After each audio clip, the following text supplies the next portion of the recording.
A dispetto della location che è diversa dal solito, sicuramente molto luminosa e anche immersa un po' nella natura e nelle montagne italiane, oggi parliamo di un argomento diverso e sinceramente anche un po' insomma complesso per fare un eufemismo. Beh, da quando si sono resi disponibili, diffusi e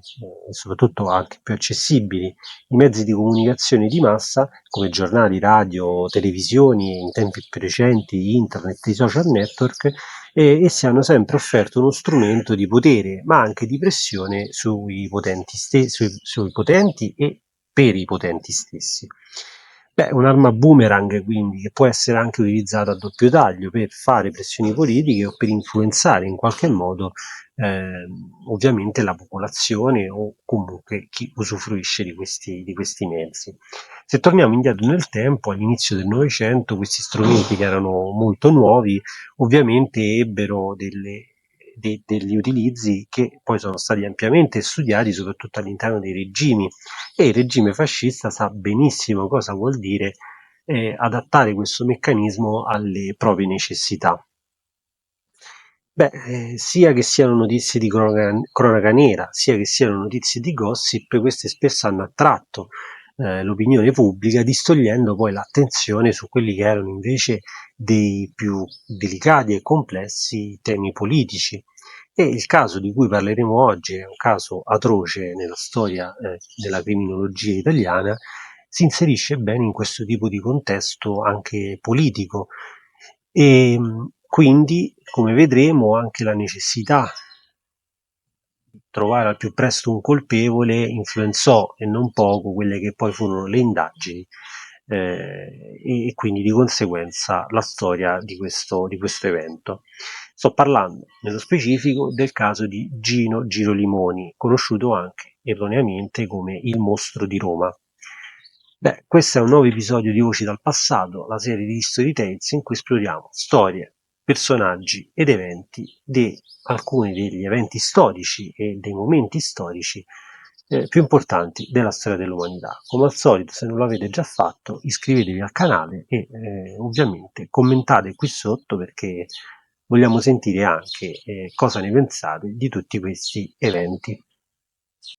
Il 5 giugno del 1924, nei pressi della Basilica di San Paolo fuori le mura, viene ritrovato il corpo di Bianca Carlieri, di anni 3,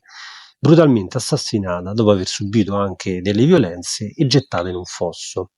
Il delitto scuote ovviamente la città e tutta la popolazione di Roma, ma si diffonde ben presto anche la notizia anche in altre città italiane. Iniziano quindi subito delle indagini che tentano di ricostruire l'accaduto. La piccola il giorno prima era stata avvistata in via del Gonfalone, una traversa di via Giulia, per chi è poco pratico di Roma, assieme a un uomo con il vestito grigio e la piccola sosteneva che questa persona era un suo zio e stavano andando ad acquistare delle caramelle. La bambina era stata soprannominata fin da piccola Biocchetta e non fu più vista dopo quell'evento e la madre, fin da subito, da poche ore dopo la scomparsa, denunciò un possibile rapimento. I funerali furono particolarmente sentiti dalla popolazione che poi richiedeva ovviamente giustizia. Però questo evento non nasce in un momento del tutto, insomma, nasce in un momento molto particolare perché il 10 giugno del 1924, quindi pochissimi giorni dopo il ritrovamento del corpo della Biocchetta, viene rapito e assassinato Giacomo Matteotti. E il caso della piccola bambina effettivamente mantiene una certa preponderanza sulle pagine dei giornali, facendo passare un po' in secondo piano quegli eventi convulsi relativi a Matteotti. Dopo circa una settimana, comunque, sembra essere già stato trovato il colpevole, tale Francesco Imbardelli. Costui però era una persona con problemi psicologici che si era sostanzialmente, a seguito degli interrogatori non propriamente leggeri, potremmo dire, si era autosuggestionato che fosse lui il colpevole di questo terribile omicidio, e invece, come si scoprirà poi e come gli inquirenti porteranno alla luce, non c'entrava assolutamente nulla. E questo tipo di false piste all'epoca non sono dei casi isolati, perché per esempio un caso più tragico fu quello di Amedeo Sterbino, che era un vetturino che veniva spesso preso in giro per la sua incapacità di avere relazioni amorose, e ben presto su di lui si vennero a fondare dei dubbi che potesse essere l'assassino della Biocchetta, e sotto pressione addirittura dal punto di vista della popolazione mediatico, sostanzialmente decise di suicidarsi piuttosto che subire eventualmente interrogatori di questo tipo. Ovviamente nell'agosto del 1924, con il ritrovamento di Matteotti, il delitto della Biocchetta passò in secondo piano e soprattutto rimase insoluto, progressivamente anche dimenticato. Questo però avvenne fino al 23 novembre del 1924. Siamo nel pieno della crisi politica, in cui il governo di Mussolini e il fascismo sono incorsi a causa dell'omicidio di Matteotti. Mussolini è da tempo che non è sostanzialmente più quasi rintracciabile, o comunque fa molte meno apparizioni in pubblico, sta cercando un modo di uscire da questa impasse che si è creata a causa di questo delitto politico. E il 23 novembre appunto del 1924 viene rapita Rosina Pelli, di anni 2, che sta giocando con le amiche nei dintorni di Piazza San Pietro, sotto la sorveglianza anche della madre, che nota anche un uomo vestito con un cappotto marrone e con un cappello che sta osservando la scena. Dopo pochi minuti sia l'uomo che la piccola Rosina sono spariti. Nello sgomento generale iniziano quindi subito le ricerche, che si concluderanno con un tragico epilogo, purtroppo, il giorno successivo, con il ritrovamento da parte di un muratore che si stava recando al lavoro del corpicino di Rosa nella zona del prataccio della Balduina. Immediatamente gli inquirenti cercano di fare dei collegamenti anche con il caso relativo, più che gli inquirenti, alla stampa stessa, che fa dei collegamenti con il caso della Biocchetta, e anche durante i funerali di Rosina si furono molto sentiti, tanto che vi partecipò, per dire, anche la regina Elena di Savoia, che tra l'altro fece apporre una lapide ancora visibile al cimitero del Verano, in cui si ricorda appunto la nefande barbarie, citando l'epitaffio che subì la povera ragazza, la povera bambina. In un primo momento poi non si fece un altro collegamento con un caso che in realtà aveva avuto, tra virgolette, un lieto fine, che era quello di Emma Giacomini, di anni 4, che fu rapita il 31 marzo del 24, quindi anche prima della Biocchetta, nei pressi di Montemario. Fu poi ritrovata la sera stessa in stato di shock, che già quel caso poi aveva smosso comunque l'opinione pubblica, e lo stesso Mussolini già all'epoca aveva richiesto un celere arresto del colpevole. Quindi nel giro di circa un anno, anche meno, poi circa 10 mesi, ben 3 casi avevano sconvolto la città senza che però uscisse un colpevole, e purtroppo non furono gli ultimi. Nel, frat- Nel frattempo, nel gennaio del 25, Mussolini, con il celebre discorso del 3 gennaio, si assunse tutte le responsabilità storiche, politiche e morali del delitto di Matteotti, dando poi il via a quella che è la stagione vera e propria della dittatura fascista. E questo ovviamente cambiò in Italia tante cose, in primis anche la libertà di stampa, e determinate notizie, anche queste di cronaca nera particolarmente macabre, furono, diciamo, poste a un freno che, come vedremo, non riuscirà a tenere su determinati casi, ma che in altre situazioni fece effettivamente rendere note meno a alcune vicende relative sempre a questo tipo di delitti. Alla fine di maggio del 1925 il mostro tornò a colpire. La vittima in questo caso fu Elsa Berni, di anni 6, che si era recata ad una fontanella per prendere l'acqua, e siamo nei pressi sempre del rione Borgo. Il giorno dopo il corpo venne ritrovato sul lungotevere gianicolense, stesso modus operandi, purtroppo, delle precedenti vittime. Nell'agosto del 25 poi venne rapita Celeste Tagliaferri, di appena 18 mesi, che fu ritrovata viva la sera stessa, e nel febbraio del 26 anche Elvira Coletti, di 6 anni, fu ritrovata dopo essere stata rapita. Dopo questi due casi, per diversi mesi non si sentì più parlare del mostro di Roma. In realtà è probabile che vi furono altri eventi, conclusi sempre con il ritrovamento in vita delle vittime, che però il regime fece passare in secondo piano, sia per l'epilogo, che poi alla fine appunto fu meno tragico, quindi fu più facile far passare sotto traccia questi rapimenti, sia perché ovviamente non voleva che si instillasse il dubbio di un'inefficienza da parte delle forze di polizia e del regime nel controllare questo tipo di efferati crimini. Tuttavia, il 12 marzo del 1927 l'incubo si ripresentò, questa volta probabilmente per l'ultima volta. La piccola Armanda Leonardi, di 5 anni, venne rapita e, come negli altri casi, il giorno dopo fu ritrovato il suo cadavere. Il delitto colpì anche lo stesso Mussolini, che, come riportato dai giornali dell'epoca, angosciato nelle più profonde fibre del suo tenerissimo cuore di padre, convocò a più riprese gli altri membri della polizia e comunque del governo per chiedere una rapida conclusione delle indagini. Titolò L'impero nel maggio del 1927, dal giorno in cui Benito, rabbrividendo nelle più profonde fibre del suo tenerissimo cuore di padre, disse: «Voglio che l'immondo bruto venga arrestato». Tutti ebbero la convinzione assoluta, incrollabile, che il mostro non sarebbe sfuggito dalle maglie della rete, e a tutti attesero fiduciosi, senza impazienza, senza commenti, che il comandamento del duce venisse eseguito. Di fronte a queste parole è evidente che il colpevole si doveva trovare.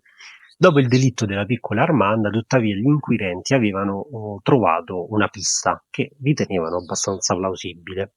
Giovanni Massaccesi, che era un oste, testimoniava di aver visto il giorno del rapimento un uomo con una bambina che si era presentato al locale per bere qualcosa e per ordinare qualcosa per la bambina, e poi si sarebbero allontanati. Le indagini proseguirono su questa pista e portarono all'identificazione di un tale Gino Girolimoni, 36enne, che lavorava nel campo delle mediazioni per le assicurazioni sugli infortuni del lavoro e che venne pedinato per diversi giorni, fino al momento in cui venne sorpreso in compagnia di una giovane dodicenne, probabilmente una domestica che lavorava lì in una casa vicino, e quindi la polizia decise di intervenire. Giro Limoni è un personaggio totalmente distinto e sostanzialmente, grazie al suo lavoro, vive una vita agiata, nonostante abbia avuto diverse difficoltà lavorative nel corso della sua storia, ed è anche uno dei pochi possessori all'epoca di una macchina, una Peugeot verde, che in realtà accresce i sospetti su di lui, visto che, come abbiamo visto, rispetto ai luoghi del rapimento, i luoghi di ritrovamento delle vittime erano abbastanza distanti e sicuramente sarebbe stata necessaria un'automobile per trasportarli. Sottoposto ad interrogatorio, nega ripetutamente il coinvolgimento in tutti i casi imputati, e nonostante ciò Massaccesi e altri lavoratori dell'osteria lo riconoscono, anche perché ovviamente dietro c'era la possibilità di ottenere una lauta taglia. L'agenzia di stampa Stefani, che all'epoca era l'unica sostanzialmente autorizzata a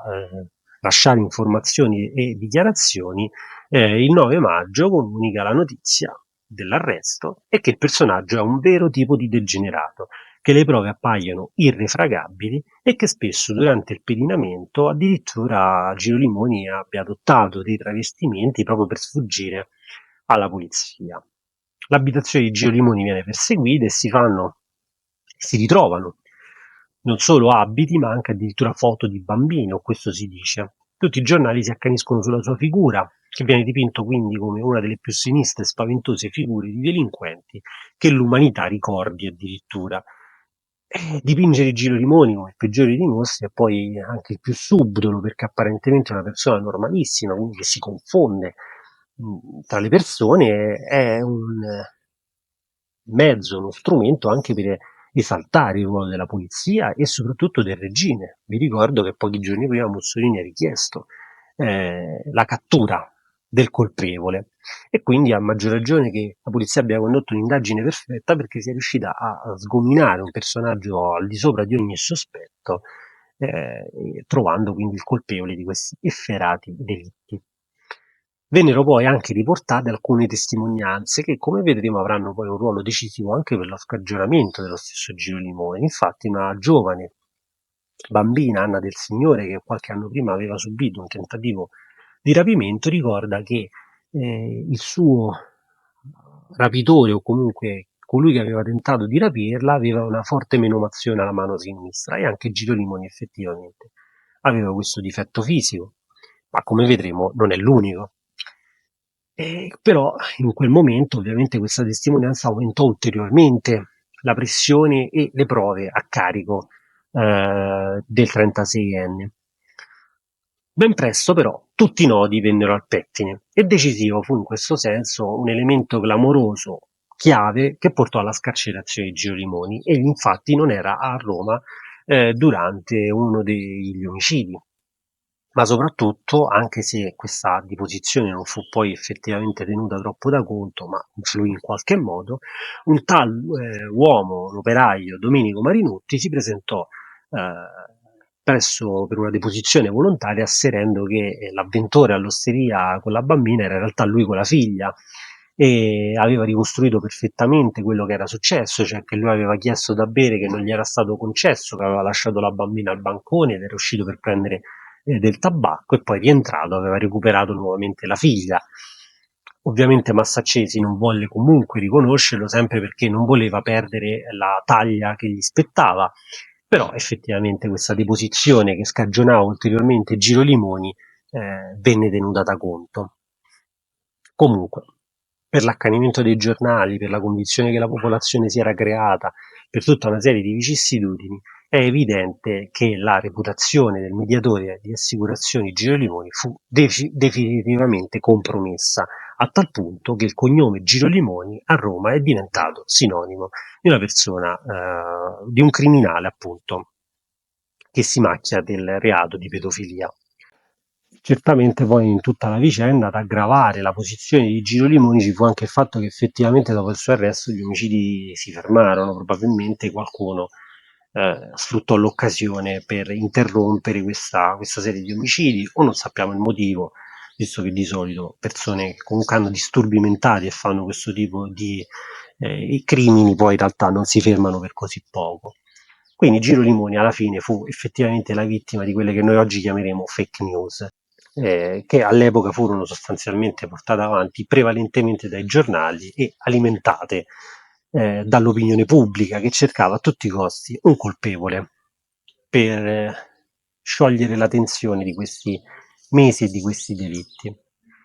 Dichiarò diversi anni dopo lo stesso Giro Limoni: ho ancora paura oggi a pronunziare il mio nome, ho 62 anni e sono un uomo solo, che non è riuscito a crearsi una famiglia. Mi hanno costretto per tutta la vita ad elemosinare amori clandestini, dovrei liberarmi del mio nome e quello di una vittima innocente, ma è rimasto un nome tanto infangato che io stesso lo odio. Ed effettivamente Giro Limoni tentò in alcune situazioni di cambiare il cognome, ma gli venne sempre negata questa possibilità. Giro Limoni morì quindi nel 1961 da solo sostanzialmente e anche in uno stato di indigenza. Il Comune di Roma, quasi per sdebitarsi di questo caso di mala giustizia, gli pagò le spese del funerale a cui parteciparono veramente pochissime persone a cui era rimasto legato, e tra cui però anche un personaggio particolarmente importante nella storia della polizia italiana ed europea, ma anche in questo caso specifico, che è Giuseppe Dosi. Giuseppe Dosi fu infatti all'epoca commissario di pubblica sicurezza, fu una figura centrale in questo caso, perché egli fu colui che poi aiutò a riabilitare, per quanto possibile, la figura di Giro Limoni. Infatti aveva notato diverse discrepanze negli atti del caso, rileggendo tutte quelle che erano state le prove tratte dagli inquirenti, e una volta constatata poi anche per le prove che abbiamo detto la totale estraneità dei fatti di Girolimoni, proseguì le indagini alla ricerca della verità, riprendendo quindi gli elementi, gli indizi di tutti i casi archiviati, preparò un dossier molto cospicuo, ancora oggi reperibile all'Archivio di Stato a Roma, in cui sostanzialmente trovò quello che secondo lui era il reale colpevole di questi efferati delitti. Ma procediamo con ordine. Infatti, accanto al corpo di Rosina Pelli, la seconda vittima effettiva che morì, la terza se consideriamo anche la prima bambina rapita, era stato infatti trovato un fazzoletto con le iniziali RL. Poi alcune pagine di libri ascetici sbruciacchiati erano stati repertati nei pressi del corpo di Bianca Carlieri, la Biocchetta, e alcune pagine di un breviario inglese erano invece state ritrovate vicino al corpo di Armanda Leonardi. Nell'aprile del 28 Dosi ottenne la possibilità di perquisire la cabina della nave in cui in quel momento alloggiava un tale pastore protestante inglese, Ralph Lionel Bridges, che all'epoca dei fatti era a Roma, risiedeva a Roma ed era nodo, ed è da questo poi l'individuazione in questa figura, era già noto per aver commesso dei reati di molestie. Bridge era cappellano militare durante la prima guerra mondiale, con un trascorso anche a New York, dove appunto era stato più volte denunciato. Nel 22 era giunto a Roma con la moglie Florence Caroline Jarvis e alloggiava in un appartamento in via Po e qui rimase in realtà fino alla primavera del 27. Già il 24 aprile del 1927 era stato trattenuto a Capri proprio perché era stato colto in flagranza di reato nel tentativo di molestare una bambina di 7 anni inglese. Lo stesso commissario di Capri aveva già fatto un'associazione con i reati avvenuti a Roma e appunto sospettando questo possibile collegamento voleva trattenerlo, ma in realtà fu poi il console inglese a Napoli a far sì che venisse scagionato perché in realtà era il console inglese a non ritenere Bridges insomma un possibile colpevole. Il 13 aprile del 1928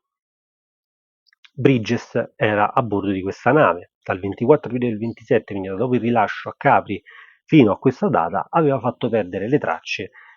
assieme alla moglie. Appunto, nell'aprile invece del 28 si trovò a bordo di una nave ormeggiata al porto di Genova che proveniva dall'Africa portoghese e sarebbe ripartita in breve tempo in direzione del Canada.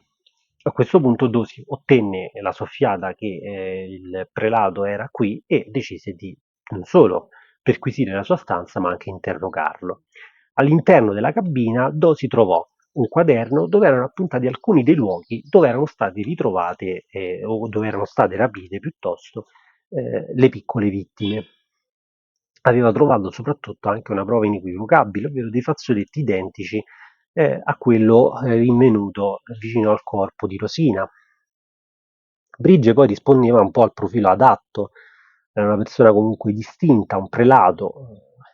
che non parlava, secondo alcuni, benissimo l'italiano e che quindi in qualche modo poteva passare inosservato e invece appunto era poi, come abbiamo visto, un maniaco, un criminale. Lui all'epoca officiava in una piccola chiesa anglicana che si chiamava la Holy Trinity Church of England in via Romagna, che oggi è scomparsa, come detto, e quindi poteva facilmente poi confondersi, diciamo, in città. Lo stesso Bridges, quando gli vennero fatte alcune domande, confermò che era solito reperirsi presso una libreria di libri sacri, la Mowbray Library, e da dove provenivano anche quei libri ascetici appunto ritrovati su una delle scene del crimine. E poi c'era un elemento chiave che portava nuovamente gli indizi su quest'uomo. Anch'egli aveva la mano sinistra totalmente inferma, eccetto per un dito, come aveva anche in realtà notato proprio il commissario Di Capri e l'aveva anche comunicato a Dosi. Il prelato venne quindi tratto in arresto e rinchiuso in un manicomio di criminali presso Santa Maria della Pietà e il dossier di Dosi presentato alla polizia. Dopo soli 3 mesi, su pressioni politiche, però, il prelato venne scarcerato per inconsistenza di prove e inviato a Toronto. Il 23 aprile del 29 arrivò il definitivo proscioglimento. L'ostinazione di Dosi non fu apprezzata, ovviamente, perché fu in un primo momento allontanato da Roma, poi sostanzialmente addirittura internato per ben 17 mesi, internato dopo diversi anni in realtà, per ben 17 mesi fino a che non fu liberato tra il 40 e il 41, ma poté ottenere una effettivamente riabilitazione semplicemente dopo la caduta del fascismo e continuò poi nella sua attività investigativa, tanto che arrivò per dire alla contribuì insomma in qualche modo in maniera decisiva alla formazione dell'Interpol, che come sapete è uno degli enti più importanti per la polizia investigativa che ha appunto una capacità internazionale di azione. Ma quindi il colpevole alla fine era veramente Bridges? Beh, certamente molti indizi dovevano portare al prelato, c'erano però anche alcuni elementi che in realtà un po' lo scagionavano. In primis egli non parlava effettivamente perfettamente italiano, sebbene Dosi in realtà affermò il contrario all'interno del suo dossier, il che lo rendeva quindi da un lato riconoscibile, allo stesso modo però avrebbe avuto soprattutto difficoltà di interagire con le vittime. Se ricordate infatti la Biocchetta, ella, secondo la testimonianza di chi l'aveva vista per l'ultima volta in vita, aveva ricordato che stava andando con suo zio a comprare delle caramelle. Il prelato aveva questa poi menomazione alla mano che lo faceva praticamente eh, individuare come l'uomo che aveva avvicinato Anna del Signore, se vi ricordate, la stessa bambina aveva rilasciato questa informazione della menomazione alla mano sinistra, però è anche vero che con la stessa menomazione probabilmente sarebbe stato difficile strangolare le vittime come poi aveva fatto. Tuttavia, anche questa è una prova, non prova, diciamo. Inoltre il prelato non possedeva un'automobile e, considerando, come detto, la grande distanza dal luogo di rapimento al luogo di ritrovamento, era indispensabile che si potesse muovere in maniera molto rapida e soprattutto senza essere notato, quindi potendo usufruire di un mezzo di trasporto. Soprattutto, un'altra delle prove, tra virgolette, chiave fu il fatto che anche Bridges durante uno degli omicidi era in realtà in un viaggio in Nord Italia. Insomma, il prelato era certamente un conclamato molestatore, ma non ci sono elementi del tutto schiaccianti, sebbene le prove portino molto più a lui ovviamente che a Giro Limoni, che fosse il vero o comunque il solo mostro di Roma. Forse fu aiutato da qualcuno, o la stessa moglie, o qualche italiano che erano coinvolti, questo non ci stupirebbe, ma purtroppo non possiamo saperlo. Altre teorie vennero poi proposte nel corso degli anni, purtroppo anch'esse senza un fondamento certo, ad esempio, come poi riportato anche nel celebre film degli anni 70, del 1972, di Damiano Damiani sul mostro di Roma, interpretato poi anche da Nino Manfredi, si parlò di un ortolano ambulante che diciamo si aggirava nel rione di Borgo, che fosse probabilmente anche un parente della piccola Celeste Tagliaferri, e che fu poi effettivamente il colpevole, ma non ci furono mai prove a carico di questa persona né eventuali indagini che lo portarono poi effettivamente ad essere individuato. Quel che è certo è che dopo l'arresto di Giro Limoni, e togliendo il fatto che tutti gli eventi relativi a Bridges furono sostanzialmente tenuti sotto traccia per questioni diplomatiche, perché ovviamente in quegli anni Mussolini stava cercando di ottenere degli accordi con la Gran Bretagna e quindi questo caso sarebbe stato spinoso ed è anche uno dei motivi per cui Bridges fu sostanzialmente prosciolto e in maniera velata esiliato in Canada. Sostanzialmente però dopo l'evento di Giro Limoni non vi furono più omicidi o quantomeno non vennero più fatti rendere noti alla stampa. Quindi diventa difficile veramente comprendere qual è la verità dietro il mostro di Roma, che a tutt'oggi è sostanzialmente uno dei casi irrisolti della storia italiana. Oltre ad essere uno dei più terribili casi di cronaca nera italiana, nonché uno dei più clamorosi casi di errore giudiziario, rappresentano anche un valido esempio di come questi casi ebbero un'importante risonanza e un ruolo anche nella politica contemporanea dell'epoca. Il regime fascista fece infatti uso dei giornali per pubblicizzare determinati delitti in momenti chiave, portando in secondo piano eventi altrettanto tragici come la citata morte di Giacomo Matteotti. Allo stesso modo fece leva sull'enorme efficienza delle forze di polizia su comando del duce quando dovette in qualche modo assicurare a tutti i costi alla giustizia un colpevole, il povero Giro Limoni. Il caso di Giro Limoni e del Mostro di Roma venne poi utilizzato qualche anno dopo anche per incentivare e reintrodurre l'utilizzo della pena di morte anche per alcuni reati comuni. Beh, dopo aver parlato di questa terribile storia e pagina di cronaca nera italiana, torniamo ai giorni nostri. Eviterò di farvi i soliti richiami alle nostre pagine e a tutto il resto, lo sapete già, non mi sembra neanche il caso visto quello che abbiamo raccontato, ma mi limiterò semplicemente a rinviarvi al prossimo episodio di Voci dal passato. A presto!